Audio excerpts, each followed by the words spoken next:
Good morning, all of you. Now you check your homework. Yesterday I gave you online homework. Yesterday I gave some sentences belongs to noun clauses and adverb clauses that are in your syllabus, in your chapter number 2, phrases and clauses.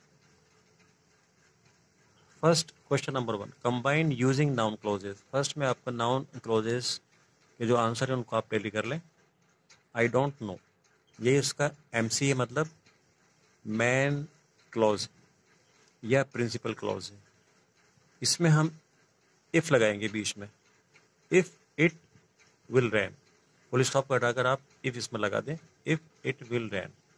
इसमें अब second देखें आप, ये इस तरह से इसका answer हो गया. बी में आइए. Good students work hard. It is true.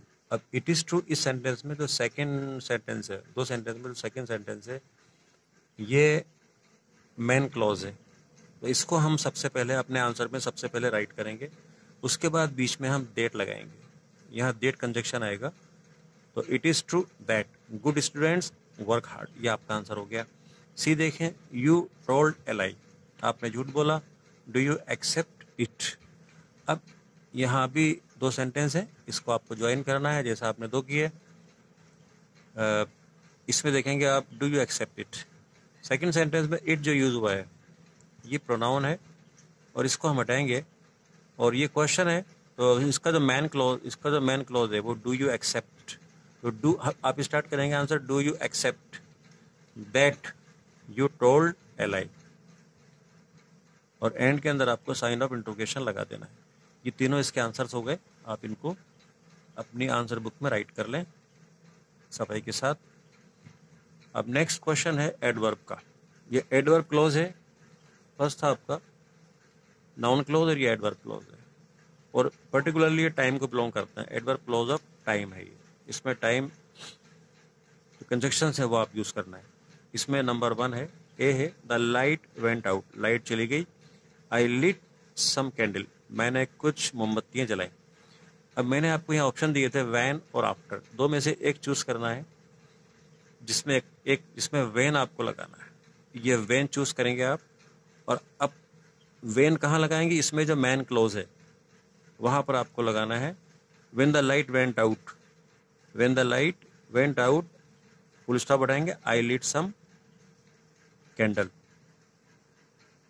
Second है ही सा मी, ही कॉल्ड मी. अब इसमें आपको लगाना है एज सुन एज. तो एज सुन एज ही कैपिटल है, इसको आप स्मॉल में चेंज करेंगे. एज सुन एज ही सा मी, फुल स्टॉप बढ़ाएंगे, ही कॉल्ड मी. यही फिर आएगा और यहां पर भी ही को आप स्मॉल लेटर में बदल देंगे. इस तरह से इसको, तो एज सुन एज, जैसे ही उसने मुझे देखा उसने मुझे पुकारा. सी देखें, the patient died, the doctor केम. दोनों सेंटेंस सिंपल पास्ट में है और इसको आप ध्यान से समझ लें. यहाँ बिफोर, ये बिफोर से ये बनेगा. अब देखिए यहाँ पर द पेशेंट हैड डाइड, यहाँ पर आप करेंगे द पेशेंट, ये द पेशेंट हैड डाइड, यहाँ पर आपको हेड लगाना होगा. पेशेंट के साथ हेड लगाना होगा. The patient had died before the doctor came. Doctor से पहले द है, द को आप द का जो टी है वो स्मॉल लेटर में आप राइट कर देंगे. बिफोर द डॉक्टर केम, यह सिंपल पास्ट रहेगा और पेशेंट के साथ हेड लगेगा. ऐसा क्यों, हमने यहाँ पर ये चेंजेस क्यों किए, यहाँ पर हमने हेड क्यों लगाया, ये बात आपको एक बार मैं फिर बता दूं. ध्यान से सुन लें इसको. इसमें क्या है, दो एक्शंस हैं. यहाँ पर दो काम हैं जो थोड़े से अंतर के साथ, थोड़े से इंटरवल के साथ हो रहे हैं. With a slight interval the action is being done. वो दो काम क्या हैं, पेशेंट का, डॉक्टर का आना और पेशेंट का मरना. तो जो इन दो कामों में, जो काम इन टू एक्शंस में जो काम पहले हुआ, पहले कौन सा हुआ, पेशेंट का मरना, उसके बाद डॉक्टर का आना.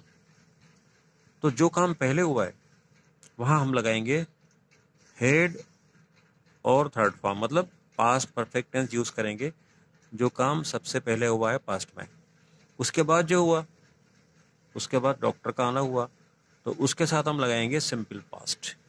तो ये आप ध्यान रखें, कीप इन माइंड कि जब दो काम लगभग एक साथ हों, थोड़े से अंतर के साथ हों, जो काम पहले हुआ है, मतलब पहले से पहले हुआ है, ठीक है, या जो काम सबसे पहले हुआ है वहाँ पर हम पास्ट परफेक्ट लगाते हैं, और जो काम उसके बाद हुआ है वहाँ पर हम सिंपल पास्ट लगाते हैं। पेशेंट पहले मरा, डॉक्टर उसके बाद आए। ये आपकी समझ में आ जाना चाहिए और इसको आप इस तरह से बना लें, ठीक है। अब ये वर्क, ये आज का वर्क है आपका, ये rearrange the following sentences as per rule. मैंने आपको स्ट्रक्चर्स बनाए, स्ट्रक्चर्स आपको एक मेरा टैली बनाकर दी थी, एक टेबल बनाकर दी थी मैंने आपको स्ट्रक्चर्स की। जैसे इम्पेरेटिव सेंटेंस में सबसे पहले वर्ब आता है, मतलब वर्ब के फर्स्ट फॉर्म से स्टार्ट होता है इम्पेरेटिव सेंटेंस, फिर ऑब्जेक्ट आता है। मैंने आपको बताया था एसर्टिव सेंटेंस में सब्जेक्ट आता है, फिर वर्ब आता है। इस तरह की टैली आपके पास है, इस तरह की टेबल आपके पास है, आप उसकी मदद लें इनको बनाने में, वही आपकी हेल्प करेंगे। और मैंने यहाँ पर आगे लिखा है ब्रैकेट में इंट्रोगेटिव सेंटेंस या इम्पेरेटिव बनाना है, नीचे एसर्टिव है, फिर इंट्रोगेटिव और फिर एसर्टिव है। बहुत सिंपल वर्क है, बहुत, लेकिन ध्यान से करना है आपको। नंबर 1 है due to, did you know, factors, takes place, that, outside, external stress. इसको आपको ऑर्डर में जमाना है, ये सीक्वेंस में आएगा और लास्ट में लगेगा इसके साइन ऑफ इंट्रोगेशन, क्योंकि ये सेंटेंस इंट्रोगेटिव है, ठीक है। अब बी में हम आते हैं think, try, figure out, two is troubling and what you. ये सेंटेंस इम्पेरेटिव है, तो इम्पेरेटिव आप समझ गए। इम्पेरेटिव के फर्स्ट ऑफ ऑल हम क्या लिखते हैं, सबसे पहले वर्ब की फर्स्ट फॉर्म आती है, तो यहाँ पर जो वर्ब के फर्स्ट फॉर्म है उससे हम शुरू करेंगे और इस तरह से हम बना लेंगे और सेंटेंस को। सी देखें आप, पैरालाइज्ड वाज डो नाम है विथ फियर, ये सेंटेंस असर्टिव है, पहले सब्जेक्ट फिर verb, simple sentence. Always does drunk person one get, ये सेंटेंस इंट्रोगेटिव है, लास्ट में इसके साइन ऑफ इंट्रोगेशन आएगा, इसको भी आपको ऑर्डर में जमाना है। The police were after running, very simple, ये सेंटेंस भी असर्टिव है, इसको भी आप रीअरेंज कर लें। ये आपका वर्क है for the time, for today it's enough, sufficient. Thank you so much.